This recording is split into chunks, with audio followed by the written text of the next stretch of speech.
O que ela mostra, né? Primeiramente, ela mostra o absoluto favoritismo do Lula no Estado. Isso é uma coisa incontestável.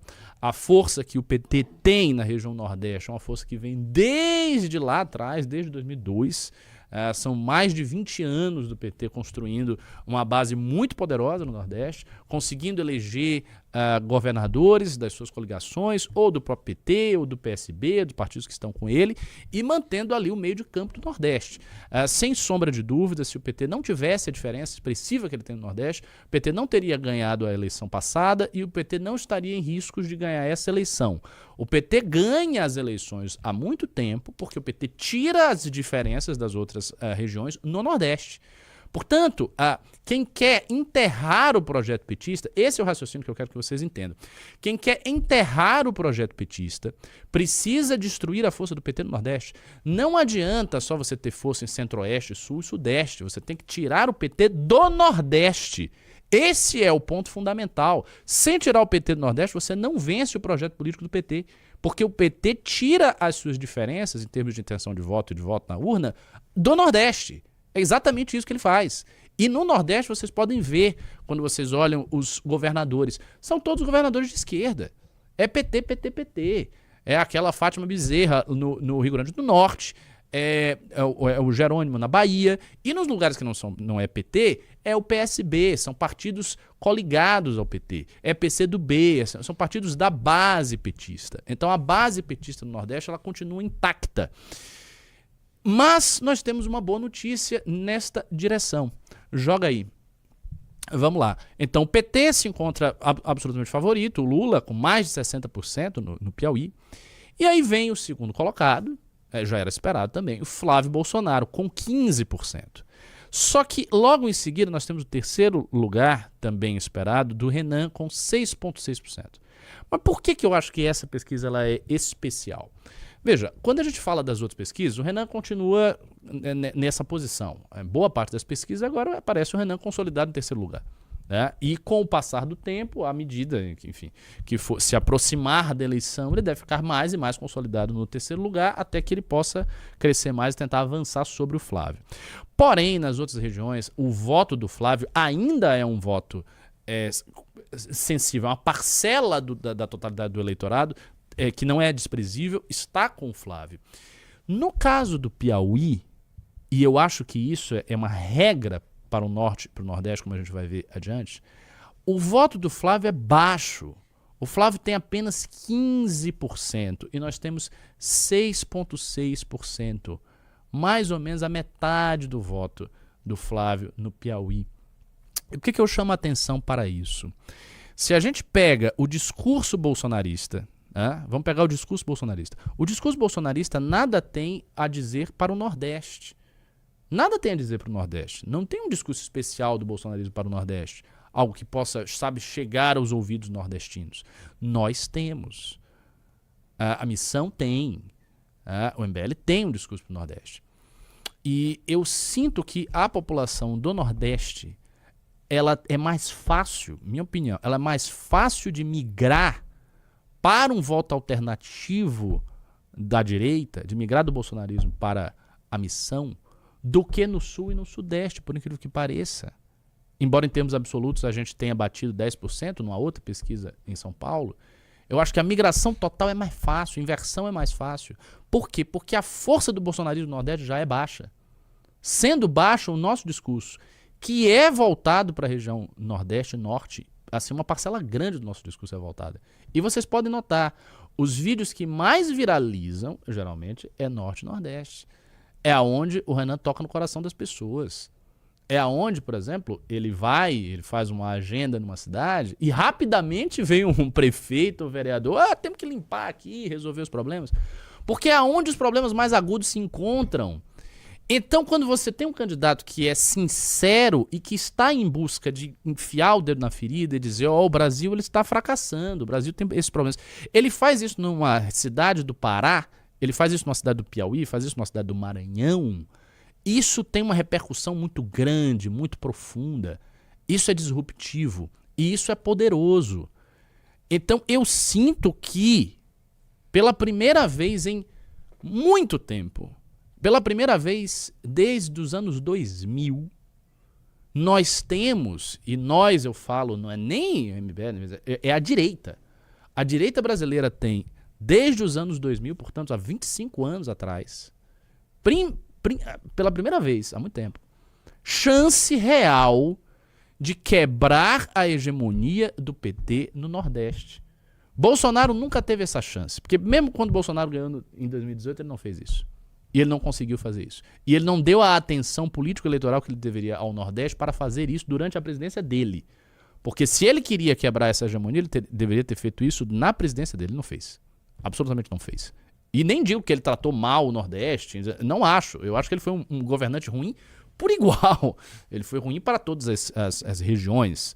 Não é que ele foi bom para o Sul e por preconceito ele deixou o Nordeste amigo. Eu não acho. Acho que ele foi ruim em geral. Mas ele não deu a atenção devida. No caso do projeto MBL/Missão, isso existe. Essa atenção está lá, essa atenção pode ser dada. E este efeito ele pode vir a acontecer. Isso é uma coisa que está colocado para mim.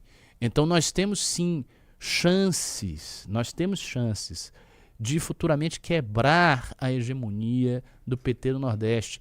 Isso, minha gente, isso é tão importante. Isso tem uma importância tal, que eu vou dizer que quebrar a hegemonia do PT é sepultar o PT. Sepultar o PT. O fim do PT é o fim da hegemonia do PT no Nordeste. Porque o PT não tem como ganhar eleições sem essa hegemonia, porque o PT sistematicamente perde em regiões como o Sudeste e Sul. O PT não tem mais voto do que a direita toda no Sul e no Sudeste. Não tem, nem no Centro-Oeste. Não tem. Então esse é o segredo. Falaram aqui que é o plano do Renan. Pois é o plano do Renan, é o plano correto. É a prioridade correta e a gente está vendo isso se refletir nas pesquisas. Tem essa pesquisa do Piauí, temos outras pesquisas também para comentar. Por favor, joga aí na tela. Vamos ver aqui. Vamos passar aqui para a pesquisa do Maranhão. De 13/5. Boa. Vamos ver aqui a pesquisa do Maranhão. Anterior a essa pesquisa do Piauí. Vamos lembrar que, portanto, é uma pesquisa que já deve estar ajustada, apresentando um desempenho melhor. Vamos lá. Bom, aqui tem um ponto, né, que a gente tem que comentar. Olha que interessante, né, nessa pesquisa. Essa pesquisa de um mês atrás. Né? Nessa pesquisa de um mês atrás, o Flávio já se encontra muito mais bem posicionado do que na pesquisa que a gente falou sobre Piauí. E a diferença do Lula não é tão gigantesca. Tem diferença, claro. Ele está com 56, na outra ele está com 63. Mas a queda está toda contabilizada no Flávio. E isso também é muito interessante. Porque o meu raciocínio... Eu nem sabia, eu nem me lembrava das estatísticas da pesquisa do Maranhão. Eu já fiz podcast com isso aí. Mas eu não lembrava. E o meu raciocínio agora é o seguinte. Escutem bem o meu raciocínio. Veja. Se a diferença nesses estados do Nordeste, que a gente viu, a queda muito grande do Flávio, está toda precificada em cima dele, ou seja, está só prejudicando o Flávio e não prejudicando a direita em geral, porque o que seria de esperar? Se essa proporção ela se mantivesse, o Lula estaria no Piauí com mais, mas o Renan estaria com menos, porque o Renan é da direita. Então o Renan teria menos voto, o Flávio menos voto e tudo. O Renan estaria, sei lá, com uns 4% no Piauí, mas não está. Ele está com 6,6%. Ele já cresceu e o Flávio diminuiu do Estado. E o que isso mostra, a meu ver? Isso mostra o derretimento, não apenas da candidatura do Flávio como um todo, mas um derretimento especialmente acelerado e grave da pré-candidatura do Flávio no Nordeste. Esse é o raciocínio que eu queria tecer. Então, isso mostra uma fragilidade estrutural do Flávio. E eu, sinceramente, não acho que eles vão conseguir reverter isso aí. Não acredito que isso será revertido.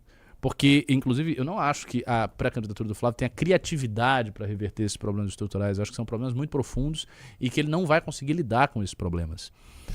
Então, assim, notem, esse é outro estado da região Nordeste. Tem os estados da região Norte também. Qual era o que tinha? Eu acho que era Amazonas. A gente vai falar também sobre o Amazonas. Elas estão dizendo que o Piauí é o estado mais petista. Sim, o Piauí é um estado muito petista. Eu sei que ele é muito petista. E o meu ponto é justamente, ele é muito petista e ainda assim, se fossem os candidatos, o que é isso aí? Não, isso aí tá estranho. Eleição para presidente, primeiro turno. Deixa eu ver. De quando é essa pesquisa? Essa é da mesma data, de maio. Só que no Amazonas. Então deixa eu ver outra coisa. Baixa aí.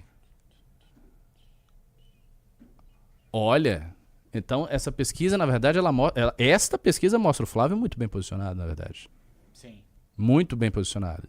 Essa pesquisa contraria a minha intuição. Olha aí, você contrariando a minha intuição ao vivo e a cores. Na região norte, faça se você puder ir atrás, veja de outras coisas na região norte e veja na região nordeste. Porque o que é interessante agora que ele mostrou é que tem uma diferença grande da região norte para a região nordeste. Grande. E nesse caso, eu já vou tecer um outro comentário. Eu vou dizer que a atenção que a gente tem que dar vai ser para a região norte.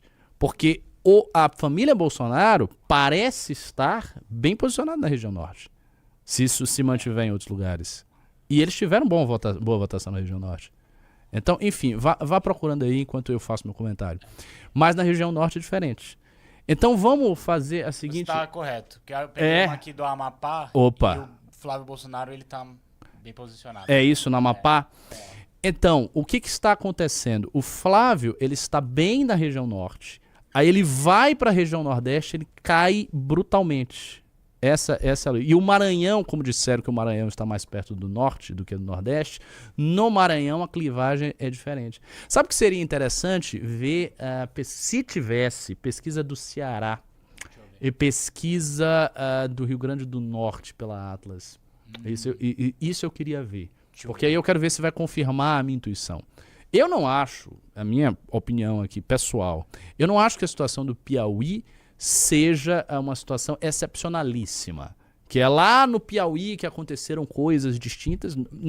Não veria sentido nisso. Não me parece que isso faça nenhum sentido. Que o Piauí teria uma situação muito diferente. Até porque a gente não fez uma campanha voltada especificamente. Não está se fazendo uma pré-campanha voltada especificamente para o Piauí. Então não é uma coisa ali. Provavelmente aquilo reflete uma tendência da região nordeste que é diferente da região norte. Então, o gargalo é região norte. Chega a ser a região norte mesmo. Se você puder, realmente, se você puder achar, eu não sei se tem, mas se você puder achar a pesquisa do Ceará e do Rio Grande do Norte e dar uma olhada aí, seria uma coisa interessante de se ver. Tem o que? Essa é de qual? Isso é o quê? Maio, Rio Grande do Norte. De Rio Grande do Norte. Então, joga aí. No Rio Grande do Norte tá a mesma coisa. Estou acabando de confirmar a minha intuição para o Nordeste. Vamos lá, Rio Grande do Norte, maio. O Flávio não está tão mal quanto ele estava no Piauí. E o Renan está com 7,5. Ele está com mais voto, mais intenção de voto do que no Piauí. Ou seja, novamente, a perda de voto da direita, o que eu quero dizer, a perda de voto da direita no Nordeste é uma perda de voto que afeta o bolsonarismo. Então, a direita derrete no bolsonarismo, ela não derrete como um todo no Nordeste. Ela derrete no bolsonarismo e ela se mantém como alternativa. E essa alternativa reflui para o Renan. E eu tenho, assim, a forte impressão, que isso se deve ao fato da nossa atenção programática para o Nordeste mesmo. É uma atenção especial que a gente tem para o Nordeste. E isso me parece fazer a diferença. Há um certo cansaço com a família Bolsonaro no Nordeste. Agora, eu acho curioso, isso para mim, eu vou confessar assim, eu acho curioso que a família Bolsonaro mantenha a sua upper hand, mantenha a sua força na região norte. Eu não vejo motivo para isso. Não consigo perceber motivo para isso. Mas, de fato, ele se mantém. Estão falando que ele bateu 15% em Natal. Deixa eu ver. Né? Rio Grande do Norte.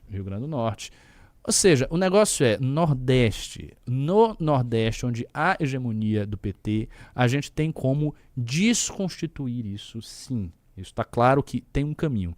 Agora, na região norte, precisa ter uma atenção especial. Talvez, por exemplo, agora está me ocorrendo uma ideia. a gente desenvolver mais no nosso discurso e no nosso programa coisas para a região norte. A gente tem uma das pautas do Livro Amarelo é justamente a transformação da Zona Franca de Manaus em um polo biofarmacêutico. Nós temos isso aí, sabe aonde? No livro 5º. Está no fascículo 5º do Livro Amarelo, em que a gente descreve, a gente vai ali descortinando o que seria um polo farmacêutico na região norte para substituir a Zona Franca de Manaus. Mas eu acho que é pouco ainda. Eu acho que tem que ter uma resposta programática da nossa parte, minha, de Orlando e tal, para a região norte como um todo. O que fazer com os problemas da região norte? Porque eu creio que a imagem de que a gente tem isso para o Nordeste já está dada, mas a imagem para o Norte ainda não está dada. Então a gente precisa trabalhar sobre isso.